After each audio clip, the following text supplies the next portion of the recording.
PAS opening talking to artist Ed Hughes about his piece, When the Trick's Over. Thank you for joining us. Tell me a little bit about the concept of this piece, because it definitely has kind of different conceptual things happening. Thanks, John. Thanks for having me. The piece is based on a ballet performance called Petite Cérémonie, which I was moved to tears by when I saw it in Victoria. And I basically saw the theme of the ballet as women and men struggling over who's in charge, and on a fairly petty level.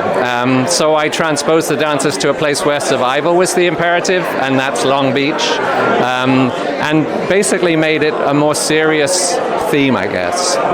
And there's a heavy natural element as well. Very much. And there's some interesting imagery with a helicopter up in the corner. Tell me a little bit first about the natural element that's involved here. Yeah, so the environment they're in is Long Beach, which is a magical, stunning place, as we all know.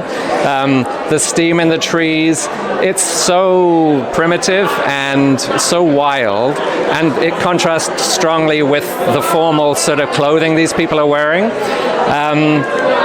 The metaphors, the two extra pieces are a metaphor for war and a metaphor for climate change and fire, basically. So the eagle is a symbol. We see eagles beating off seagulls all the time as they raid their nests, and we sadly see now helicopters hauling water too. So those are the two things that I think these people should be worried about, those things rather than who's in charge. Right, so it's people who are distracted in a way. There's a very surrealistic element to the lower portion of the piece. And that's where the title's When the Long Trick's Over, which are the last few words of John Masefield's poem, Sea Fever.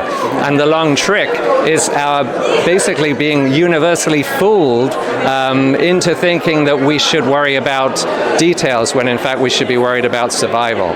Yeah, so the larger picture and definitely on a climate change environmental side. Absolutely, yeah. That's what I was trying to say. Ed, thanks very much for taking the time to talk to us. I really appreciate it. Thank you. I really appreciate it.